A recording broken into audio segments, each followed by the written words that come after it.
लौ कानू यअलमून अल्लज़ीना सबरू अला रब्बिहिम यतवक्कलून वमा अरसलना मिन क़ब्लिक इल्ला रिजालन नूही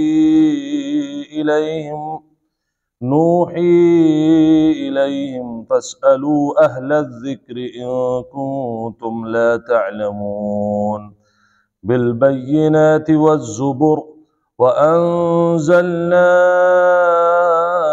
इलैका ज़िक्र लितुबय्यिन लिन्नासि मा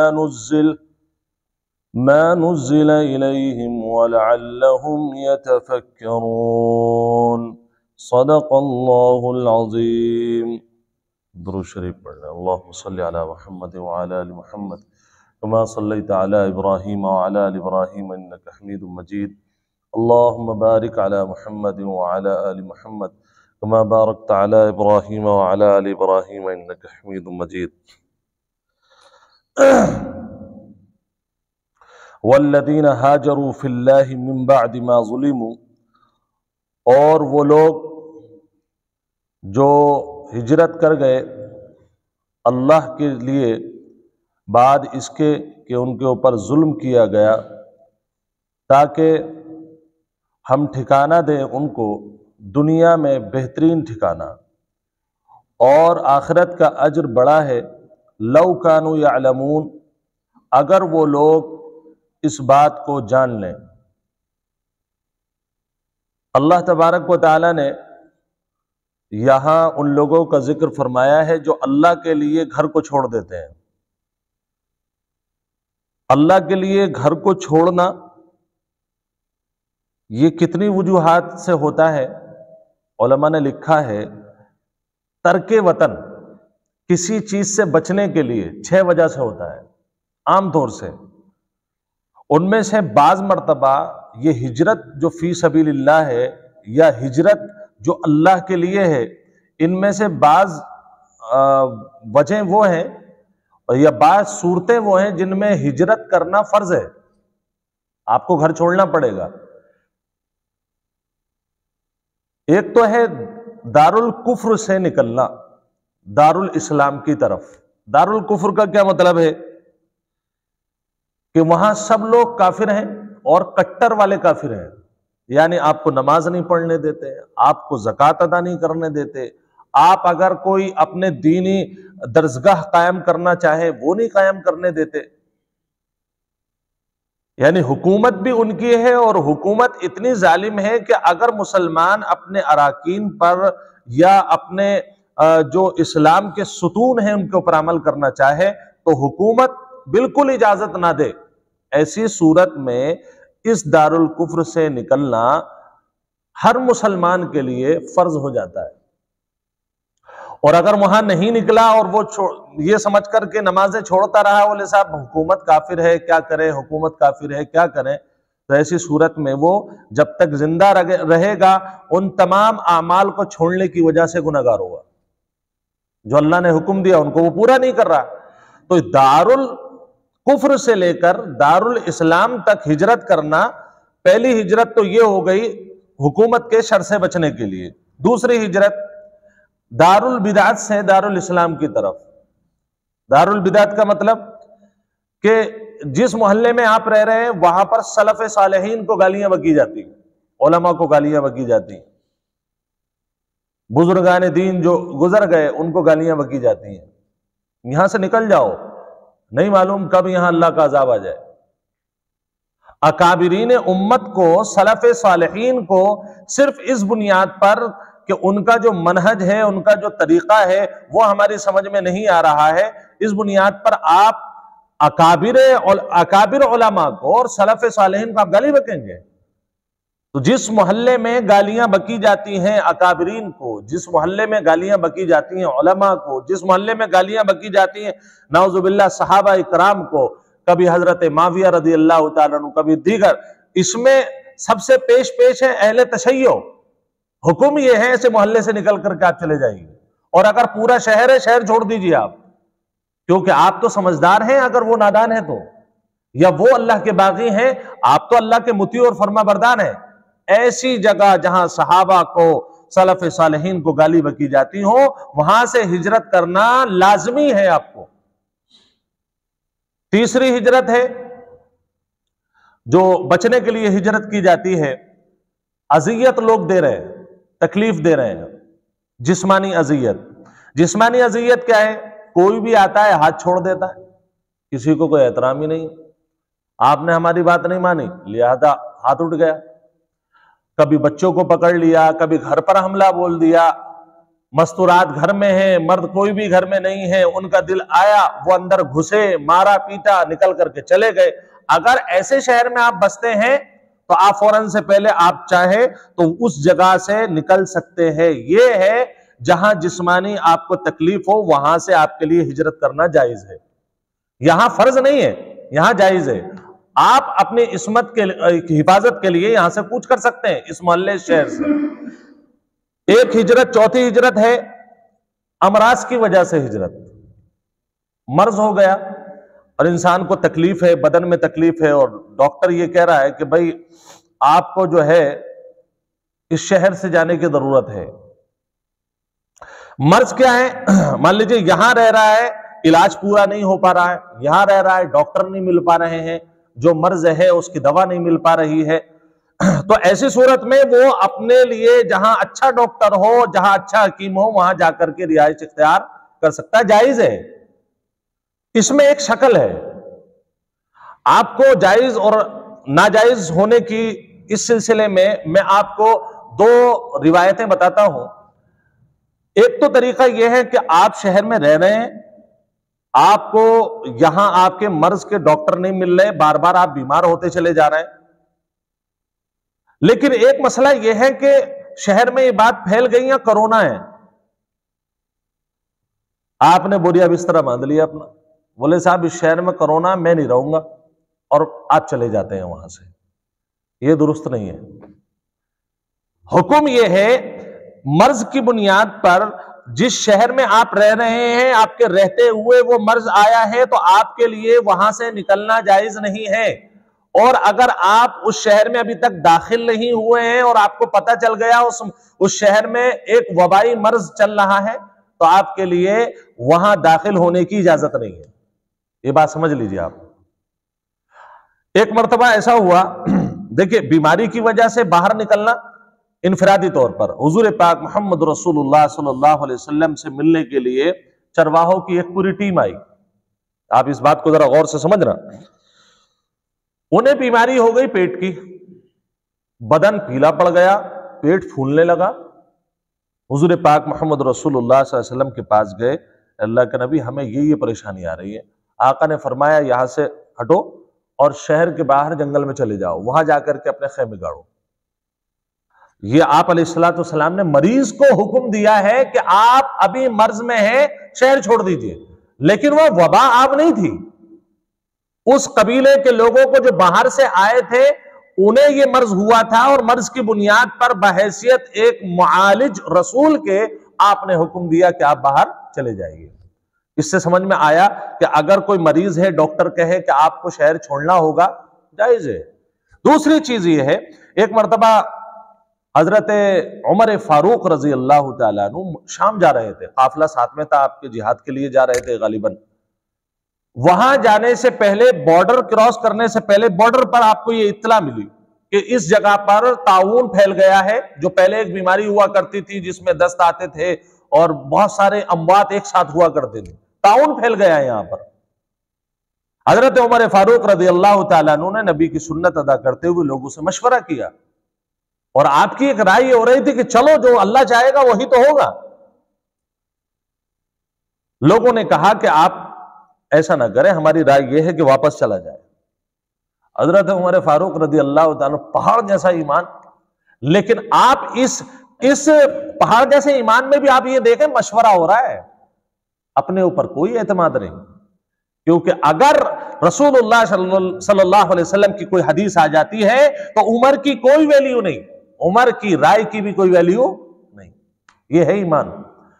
हजरत उमर फारूक रज़ी अल्लाह तआला अन्हु को एक सहाबी आए और हजरत अब्दुर्रहमान बिन औफ रज़ी अल्लाह अन्हु, आकर के उन्होंने कहा कि मैं आपको एक हदीस सुनाता हूं, फिर आप फैसला करना। और वो हदीस तिरमिज़ी में आज भी नकल की हुई है। उसका मफहूम ये था, हजरत अब्दुर्रहमान बिन औफ रज़ियल्लाहु तआला अन्हु ने फरमाया कि अमीरुल मोमिनीन हुजूर पाक सल्लल्लाहु अलैहि वसल्लम ने इरशाद फरमाया कि देखो, जिस शहर के अंदर तुम्हें पता चले कि वबाई अमराज वहां फैल चुके हैं, अगर उस शहर में आप हो तो बाहर मत निकलो, और अगर अभी शहर में दाखिल नहीं हुए हो तो शहर में अब दाखिल मत हो। हजरत उमर रज़ियल्लाहु तआला अन्हु ने अपनी सारी राय पीछे फेंक दी।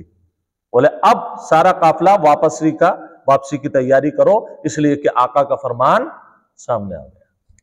तो इससे समझ में आया कि अगर जिस शहर में रहते हुए आपको पता चल रहा है यहां पर अमराज, वबाई अमराज फैल रहे हैं या फैल चुके हैं, तो अब आपके लिए बाहर जाना, ये सोच करके कि बाहर जाऊंगा तो मेरी जिंदगी जो है हिफाजत में रहेगी, ये सोच करके जाना आपके लिए जायज नहीं है। अच्छा, ये तो हो गए 4 वजूहात। 5वीं वजह, आप अपना वतन छोड़ सकते हैं।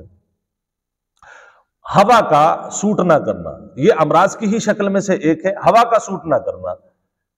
कि अगर किसी शख्स को, वो यहां रह रहा है, मिसाल के तौर पर शहर में प्रदूषण होता है, भट्टियां लगी हुई हैं, धुएं हैं, ये अपना मुरादाबाद शहर ले लीजिए, या फिर इससे भी आगे एक शहर और है, वो है फिरोजाबाद। आप फिरोजाबाद की गलियों में मुरादाबाद के आदमी को भी जाते ही जुकाम हो जाएगी।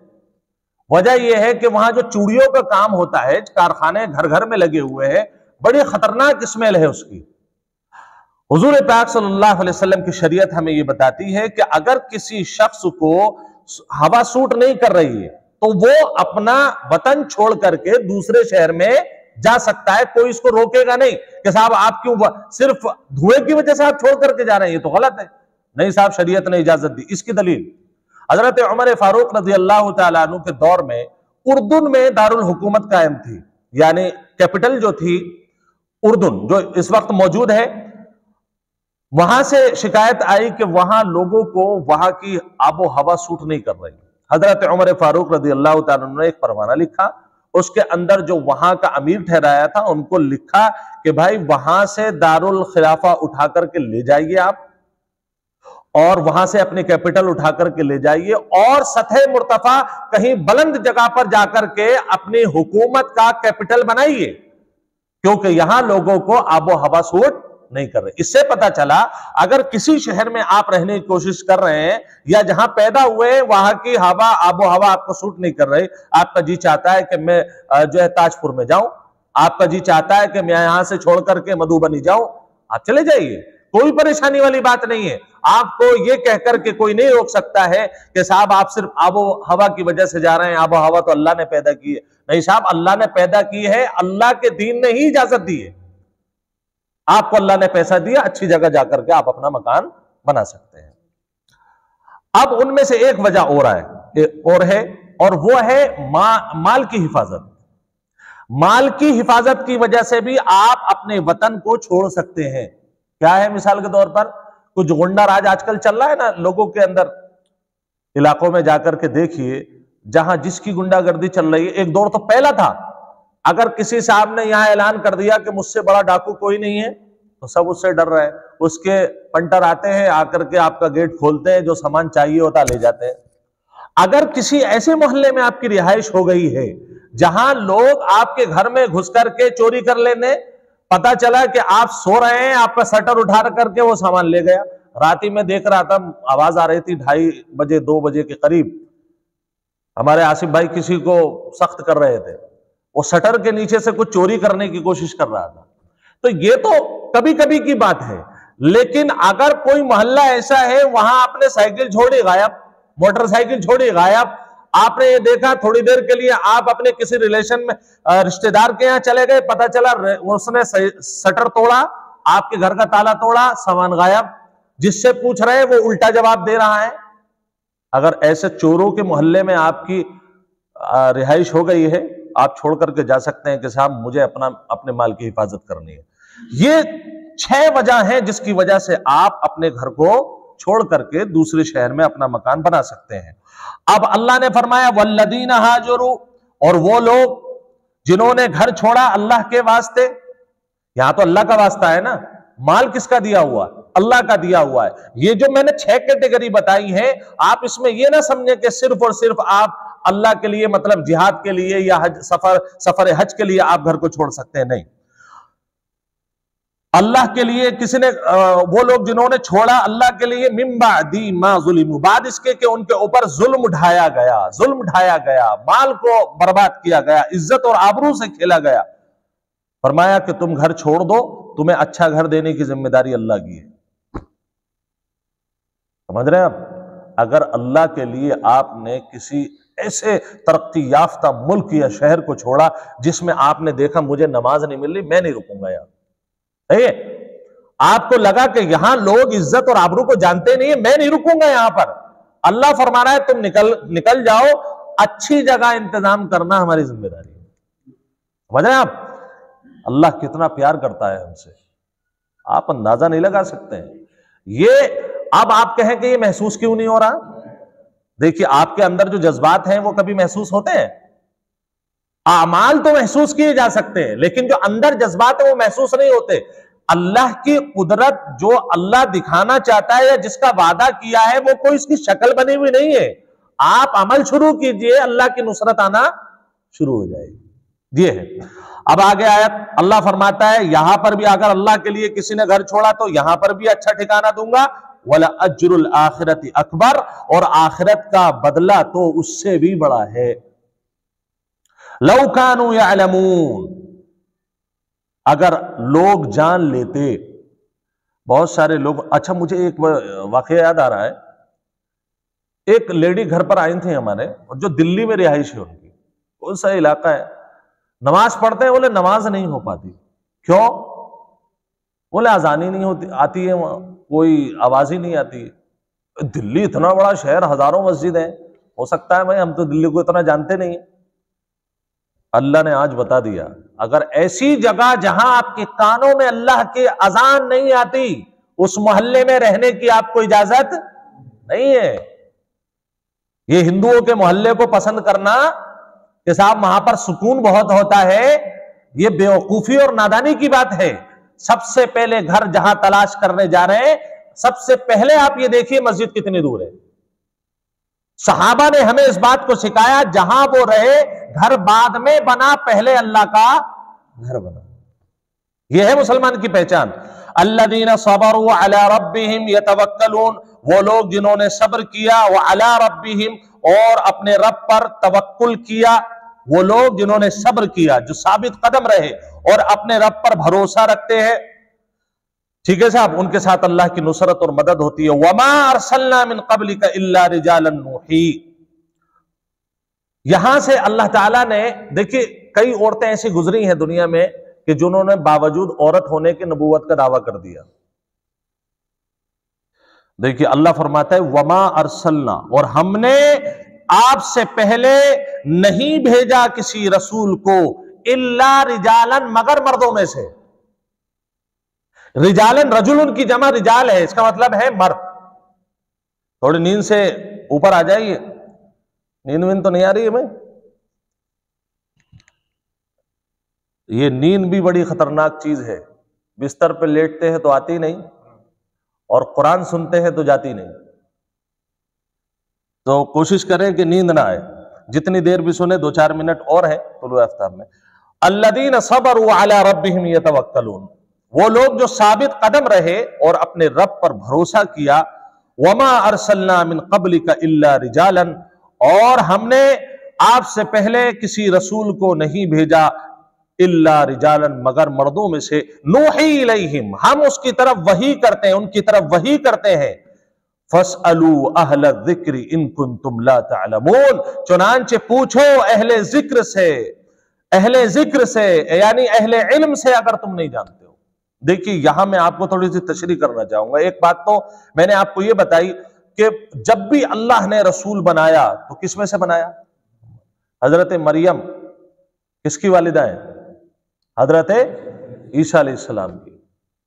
अगर बहुत सारे ईसाई समझते हैं, या बहुत सारे लोगों को यह गलत फहमी है कि हजरत मरियम भी क्या है? नबिया है। नबिया नहीं है, सिद्दीका है। सच्ची हैं, अमानतदार हैं, एक नबी की मां है।